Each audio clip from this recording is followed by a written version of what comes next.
કેમ છો મારા પ્રિય વિદ્યાર્થી મિત્રો અને વાલી મિત્રોને હૃદયપૂર્વક એસ્કેપ એજ્યુકેશન 2020 તરફથી પ્રકાશકુમાર સોલંકીના જય સ્વામિનારાયણ, જય ગરવી ગુજરાત અને જય ભારત.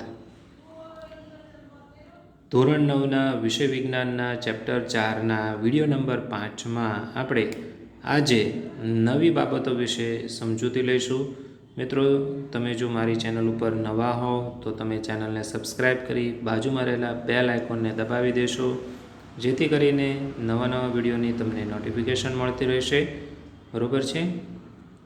તો આ વિડીયોની અંદર આપણે એ ચર્ચા કરવાના છીએ કે જેમાં આપણે શબ્દ બોલીએ છીએ કે સંયોજકતા, એ પરમાણુ ધન વીજભાર ધરાવે છે, પરમાણુ ઋણ વીજભાર ધરાવે છે, તો એ કેટલી સંખ્યામાં હશે, એ વીજભાર પ્લસ હશે કે માઇનસ હશે, એ વીજભાર +1 છે કે -2 છે, એ નોંધ આપણે આ વિડીયોમાં લેવાના છીએ. તો મિત્રો, આપણને એક વસ્તુ તો સમજાઈ ગઈ છે, અને એ વસ્તુ છે કે આપણી પાસે જે કક્ષા છે, બરાબર, KLMN, તેમાં અનુક્રમે 2, 8, 18 અને 32 ઇલેક્ટ્રોન આવે છે.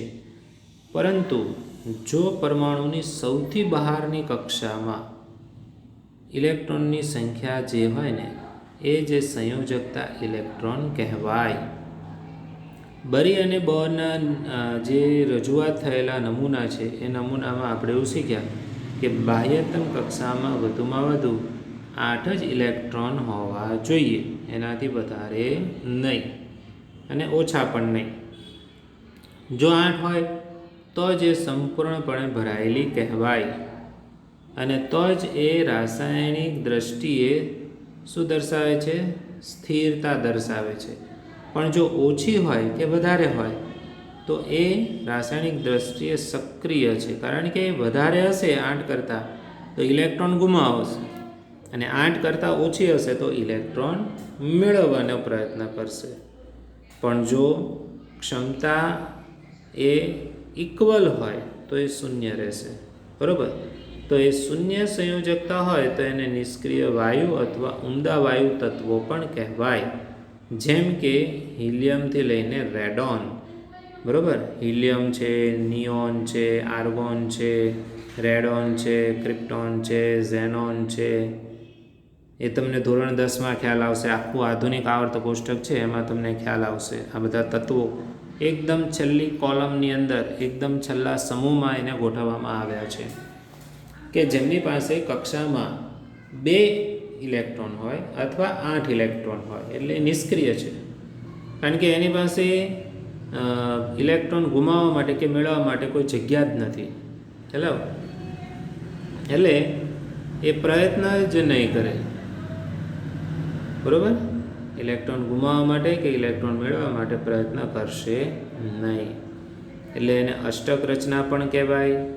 અને ત્યારબાદ જો એવા કેટલાક તત્વો હોય કે જેની પાસે છેલ્લી કક્ષામાં 8 કરતાં ઓછા હોય તો એ અષ્ટક રચના પ્રાપ્ત કરવા, એટલે કે 8 ઇલેક્ટ્રોન કરવા, એ ઇલેક્ટ્રોન મેળવશે, અને જો જરૂર પડે તો ઇલેક્ટ્રોન ગુમાવશે. તો એ જે તે સંખ્યા હશે ને, શેના માટે? ઇલેક્ટ્રોનની ભાગીદારી માટે કે ઇલેક્ટ્રોનની આપલે માટે, એ જ સંખ્યા એ તત્વની શું બને? સંયોજકતા બને. ખ્યાલ આવ્યો? સંયોજકતા બને છે. ઉદાહરણ આપ્યું છે સરસ મજાનું, કે હાઇડ્રોજન, લિથિયમ કે સોડિયમ પરમાણુ તેઓની બાહ્યતમ કક્ષામાં 1 ઇલેક્ટ્રોન ધરાવે છે, તો એ 1 ઇલેક્ટ્રોન ગુમાવશે. તો એ બધાની સંયોજકતા કેટલી થઈ? 1. મેગ્નેશિયમ છે, બાહ્યતમ કક્ષામાં 2 ઇલેક્ટ્રોન ધરાવે છે, તો સંયોજકતા 2 થઈ. એલ્યુમિનિયમના બાહ્યતમ કક્ષામાં 3 ઇલેક્ટ્રોન છે, સંયોજકતા 3 થઈ. બરાબર? તો ઇલેક્ટ્રોનની સંખ્યા જો 1, 2 ને 3 હોય ને, તો મિત્રો એ ઇલેક્ટ્રોનને ગુમાવશે, અને ગુમાવે એટલે એ ધન આયન બને. પરંતુ જો ઇલેક્ટ્રોનની બાહ્યતમ કક્ષામાં સંખ્યા 5, 6 કે 7 હોય ત્યારે એ અનુક્રમે ઇલેક્ટ્રોન 3, 2 અને 1 મેળવશે. કારણ કે એને 8 કરવા છે, તો 5 ધરાવતા હશે એ કેટલા મેળવશે? 3. 6 ઇલેક્ટ્રોન ધરાવતા હોય તો એ કેટલા મેળવે? 2. 7 ઇલેક્ટ્રોન ધરાવતા હોય કેટલા મેળવે? 1. તો જે અષ્ટક રચના પ્રાપ્ત કરે. શું કરે? અષ્ટક રચના પ્રાપ્ત કરે. તો જેટલા ઇલેક્ટ્રોન મેળવશે એ તેની સંયોજકતા થઈ, પણ એ સંયોજકતામાં માઇનસ કહેવાશે. શું કહેવાશે? એટલે કે ઋણ વીજભારિત બને. તો ઓક્સિજનનું ઉદાહરણ તમને આપ્યું છે કે 6 ઇલેક્ટ્રોન હોય તો એ 2 ઇલેક્ટ્રોન મેળવશે, તો આપણે લખીએ છીએ O-2. 1 ઇલેક્ટ્રોન મેળવે તો ક્લોરીનમાં લખાય Cl-1. ખ્યાલ આવ્યો મિત્રો? તો આવી રીતે પરમાણુઓ એકબીજા સાથે સંયોજવા માટે નિશ્ચિત ક્ષમતા ધરાવે અને એને સંયોજકતા કહેવાય. તો આખું એક અહીંયા તમને કોષ્ટક આપ્યું છે. જુઓ કે 1 થી 18 તત્વમાં કયા તત્વની કેટલી સંયોજકતા છે. તે હાઇડ્રોજનની 1 છે, લિથિયમ 1 છે, બેરિલિયમ 2 છે, બોરોન 3 છે, કાર્બન 4 છે, નાઇટ્રોજન 3 છે. બરાબર? તો જ્યાં સંયોજકતામાં 1, 2 ને 3 હોય ને, તો એ કેવા હશે તત્વો? ધન વીજભારિત. પણ જ્યાં સંયોજકતા મેળવે છે ઇલેક્ટ્રોન, એટલે કે 3, 2, 1, ત્યાં કેવા હશે? ઋણ વીજભાર. પાછું અહીંયાથી શરૂ કરો તો સોડિયમ, મેગ્નેશિયમ અને એલ્યુમિનિયમ એ ધન વીજભાર. બરાબર?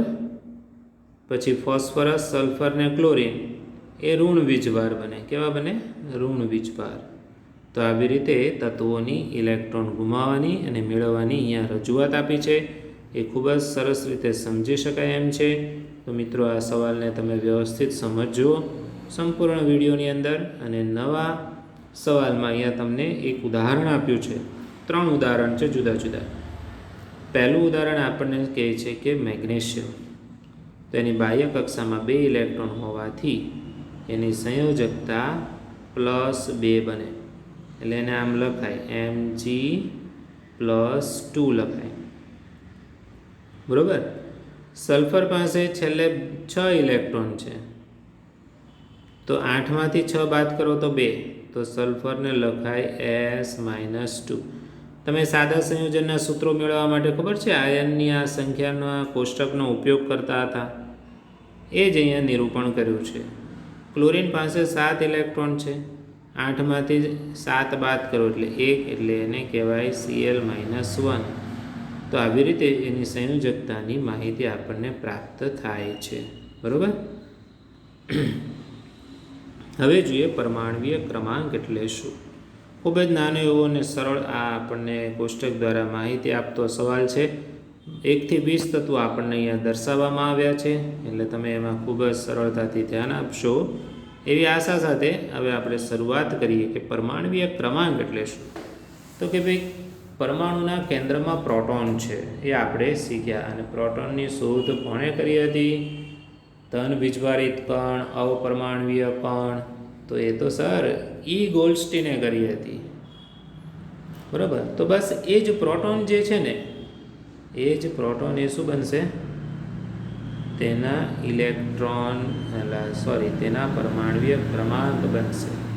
એટલે એ જ પ્રોટોનની સંખ્યા, માનો કે પ્રોટોન 3 હોય તો પરમાણુનો ક્રમાંક 3, પ્રોટોન 5 હોય તો પરમાણુનો ક્રમાંક 5. તો એ પરમાણ્વીય ક્રમાંકને Z સંજ્ઞા વડે દર્શાવાય. ચાલો, કોઈ પણ એક જ તત્વના તમામ પરમાણુઓ એક સમાન પરમાણ્વીય ક્રમાંક ધરાવે છે.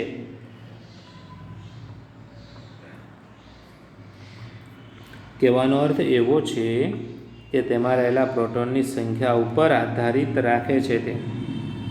જેમ કે હાઇડ્રોજન 1 છે તો એનામાં એક જ પ્રોટોન હશે. કાર્બન નંબર 6 છે તો એમાં 6 જ પ્રોટોન હોય. ખ્યાલ? તો એ પરમાણ્વીય ક્રમાંકને પ્રોટોનની સંખ્યા ઉપર આધાર રાખીને વ્યાખ્યાયિત કરવામાં આવે છે. તો તમે આ કોષ્ટકને જોઈ શકો છો. તમને ક્રમ સાથે તેના પ્રોટોનની સંખ્યા અહીંયા રજૂ કરી છે, જે આ કોલમમાં છે પ્રોટોનની સંખ્યા. આ એનો ક્રમ છે. ખ્યાલ આવ્યો? તો આવી રીતે પરમાણુય ક્રમાંકની રજૂઆત થઈ. તો મિત્રો આપણે અહીંયા વિડીયોની અંદર અટકીએ છીએ. નવા વિડીયોની અંદર નવા સવાલ સાથે ફરી તમારી સમક્ષ હાજર થશે એસકેપી એજ્યુકેશન 2020 પરિવાર. પ્રકાશ સોલંકી 63 ચેનલને સબસ્ક્રાઈબ કરી, લાઇક આપી અને શેર કરતા રહેજો અને સબસ્ક્રાઈબ કરાવતા રહેજો એવી એક નાનકડી વિનંતી છે. મળીશું નવા વિડીયોમાં. ત્યાં સુધી જય ગુજરાત, જય ગરવી ગુજરાત, જય ભારત.